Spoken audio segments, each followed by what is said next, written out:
늦겨울의 저녁이 어스름을 드러내는 시간. 서울 종로구에 위치한 해성교회에서는 이야기학교의 10번째 졸업식 행사가 진행되었습니다. 코로나 바이러스로 인해 참석자 모두 마스크를 착용한 진풍경이 펼쳐졌는데요. 이야기학교만의 또 다른 진풍경이 있으니 그건 바로 졸업식과 입학식이 동시에 진행된다는 것입니다. 이 학생은 이야기학교 중고등 과정을 마쳤으므로 이 증서를 수여합니다. 이렇게 화기애애한 분위기 속에 다음 순서로 졸업생의 인생 설계 발표가 이어지는데요. 결혼 후에는 예수님 닮기라는 가훈으로 삼고 그리고 자녀들 중 한 명 정도는 이야기학교에도 보내고 싶습니다. 네. 졸업생뿐만 아니라 입학생과 재학생 그리고 교사와 부모까지 모두 주인공이 되어 눈물과 감동, 웃음이 가득한 이야기학교의 새로운 이야기가 오늘도 펼쳐집니다. 감사해요. 그리고 무엇보다 저를 이렇게 성장할 수 있게 한 그런 이야기학교, 또 선생님 그리고 친구들, 저를 이야기학교에 보내주신 부모님, 또 인도하시는 하나님께 참 많이 감사드립니다. 약간 앞에서 계속 울컥울컥 할 정도로 좋은 기억들이 너무 많았어가지고 되게 아쉬운 마음도 있는데, 또 한편으로는 옆에서 계속 목사님이나 선생님들이 앞으로 삶을 응원해 주시는 걸 아니까 되게 좀 뿌듯했었던 자리. 대학 입시와 경쟁 체제의 교육 속에서 학생 스스로 공부의 주체가 되는 것뿐만 아니라 부모 역시 아이들의 교육을 책임지는 주체가 되어 학교와 함께 교육을 해왔기에 부모들의 학교를 향한 애정도 아이들 못지않습니다. 학교의 운영 방안, 그다음에 운영을 하면서 어떤 고민들, 이런 부분들을 저희 부모들도 같이 참여할 수 있어서, 그래서 어떻게 더 좋은 방법으로 갈 수 있는지를 서로 공감대를 형성할 수 있고, 그런 부분을 해서 저희들도 좀 더 적극적으로 이야기학교에 아이들만 보내는 게 아니라 부모들도 거기에 같이 동참해서 아이들이 잘 자라날 수 있도록 그런 부분들에 대해서 같이 생각, 고민들을 나눈다는 것 그 자체가 더 좋은 시간이었던 것 같아요. 10년 전 공교육의 한계에서 벗어나 아이들이 행복한 북유럽식 삶의 교육을 목표로 기독교 본래적 교육 회복과 기독교적 인재를 양성하기 위해 설립된 이야기학교는 가정과 학교, 교회의 교육이 온전한 유기체를 이루어 아이들 한 명 한 명을 존중하고 하나의 인격체로 성장할 수 있도록 가르치고 양육하고 있습니다. 먼저는 가정이 가장 먼저 핵심적으로 주체가 되어야 된다고 생각을 하고요. 학교에다 맡기면 되는 게 아니다. 부모가 자녀를 하나님 백성 만들어야 하는데 가치관과 세계관이 일반 공교육에서는 형성되지 않으니 이야기학교 안에서 함께 협력해서 기독교적 가치로 아이를 길러야 되겠다. 이런 의식이 생기도록 부모 연수, 또 부모님과의 대화, 부모의 참여를 가장 우선시하고 있는 학교입니다. 졸업식과 함께 시작된 방학. 이야기 학교 아이들의 방학은 어떤 모습일까요? 서울 종로구에 위치한 한 카페에서 이야기 학교에 재학 중인 이현진 학생을 만났습니다. 뭔가에 열중하는 모습이 여느 고등학생들과 다를 바 없어 보이는데요. 교과 공부라도 하고 있는 걸까요? 11학년 때 저희 학교에서 한 달 동안 유럽 여행 가는데 그 중에서 저는 책자 담당이어가지고 책자 만들고 있었어요.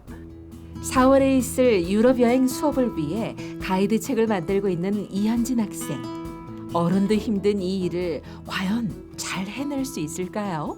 초등학교 때부터 계속 프로젝트를 학생들한테 선생님이 주셔가지고 이것도 유럽 여행도 큰 프로젝트 중 하나란 말이에요. 근데 학교에서는 그 기본적인 날짜만 정해주고 그 안에서 예산이나 막 어디로 어떻게 가는지는 저희가 다 짜는 거예요. 중등 과정 올라오면 한 학기에 한 개씩 만드는데, 근데 자기가 뭘 했고 그 무슨 캠프에서 뭘 느꼈는지 같은 거 적고 20페이지 정도 만들어요. 이야기학교 아이들은 초등학교 때부터 꾸준히 해온 다양한 프로젝트와 자신만의 책을 만드는 수업을 통해 끊임없이 삶의 지경을 넓히고 개인의 역량을 키워나가고 있습니다.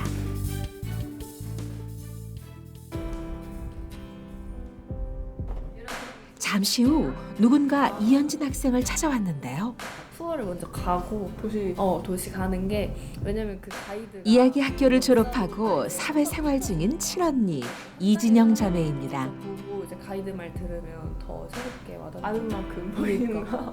저는 우선 다양한 경험을 몸으로 직접 할 수 있다는 게 이렇게 제일 좋았던 것 같은데, 자전거 여행이나 그런 여행, 다른 부수적인 여행을 많이 다닐 때 자기가 적성에 맞는 것도 잘 찾을 수 있고, 하나님이 주신 달란트가 뭔지 고민을 하고 기도하면서 찾아가고 학교를 진학하거나 아니면 일을 이제 현장으로 바로 나가거나 그런 걸 선택할 수 있는 그런 게 좋은 것 같아요. 안녕 우리 딸. 안녕. 뭐해? 안녕. 잡으시자. 언니한테 조언 받았어? 빨리 해야 돼.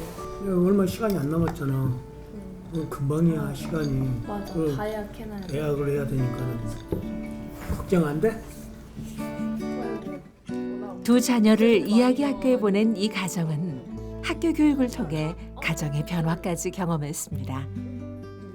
앉아서 그냥 문제 풀고 암기하고 그런 것만 공부라고 생각하는데 삶의 진짜 중요한 공부를 학교를 통해서 하는 것 같아요. 많이 변화가 있었지만 가장 중요한 거는 우리 이야기학교가 기독대안학교잖아요. 그래서 우리 남편이 신앙 안에서 들어서서 신앙의 가장이 되어가고 있고요. 지금 우리 가족이 정말 믿음 안에서 아주 큰 믿음은 아니지만 서서히 그 하나님 나라 확장이라는 그러한 그런 것까지 생각하게 됐어요. 한편으로. 그래서 기대감을 갖게 되는 그런 면이 좋은 것 같아요. 자녀와 함께 성장하고 변화하는 이 가정. 하나님 나라의 확장을 위한 다음 세대와 믿음의 가정이 이야기 학교를 통해 세워져 가고 있습니다. 며칠 후 다시 찾은 이야기 학교는 방학임에도 불구하고 아이들로 북적였는데요. 학기를 시작하기 전 성경을 오디오로 들으며 신앙의 기본을 다지는 성경 통독 프로그램에 참여하기 위함입니다. 이뿐만 아니라 교사와 학생이 새학기 학사 일정을 함께 고민하며 세워가는 모습도 볼 수 있는데요. 작년에 이 부분에 대해서 어느 정도 합의한 걸로. 도전을 준비할 때가 있잖아요. 근데 작년에 제가 그렇게 준비했을 때는 만약에 수상을 하게 되면 학교 수업 시간 내에 했을 수도 있으니까 학교 콘텐츠가 아니고 개인 공부를 하는데 학교 수업 시간을 활용한다고 그럴 때는 조정이 필요하다. 오케이. 초등아이들은 이야기학교의 교육 활동이 굉장히 많고 배우는 게 많음에도 불구하고 가장 좋은 걸 학기 말에 물어보면 놀아서 좋아요 라고 말합니다. 교육 활동이 아이들에게 즐거움을 줄 수 있다는 거죠. 중고등 아이들 같은 경우에는 아마도 아이들이 좋아하는 건 이 안에서 다양한 걸 경험해 보면서 자기의 인생을 설계하고 찾아갈 수 있다라는 것을 가장 좋아하는 것 같습니다. 학교를 그저 공부하는 곳, 가기 싫은 곳으로 생각하지 않는 이야기학교 아이들은 어떤 수업에서든지 재미를 찾아냅니다. 내가 저주하리니 땅의 모든 족속이 너로 말미암아 복을 얻을 것이라. 그와 함께 갔으며 아브라함이 이란을 떠날 때 75세였더라. 이렇게 오늘도 이야기학교는 말씀 안에서 다음 세대를 교회의 희망으로 키워내는 데 앞장서고 있습니다. 이야기학교에서 아이를 기르는 인재상이라고 한다면 첫 번째가 더불어 살아가는 사람, 두 번째가 자기의 은사, 재능, 역량을 확실하게 알고 키울 수 있는 사람, 세 번째가 기독교적 가치로 이 사회를 읽어낼 수 있는 사람입니다. 이것이 밑바탕이 돼서 사회에 나가서 타인과 더불어 살아가는 성품을 보여주는 아이들, 그 다음에 자기의 잘하는 것과 역량들을 길러서 섬기는 데 사용하는 그런 아이들, 그리고 이 세대를 분별할 줄 아는 아이들, 그런 아이들이 지속해서 그 힘을 발휘해 나갈 수 있기를 기대하고 있습니다. 위기에 처한 한국의 교육 현실 속에 아이들이 주체가 된 행복한 교육이라는 목표 아래 기독교적인 세계관으로 교육하고 있는 이야기학교. 가정과 학교, 교회가 하나 되어 아이들을 양육하는 이곳을 통해 우리 다음 세대는 오늘도 꿈을 향해 한 걸음 더 믿음의 발걸음을 내딛습니다.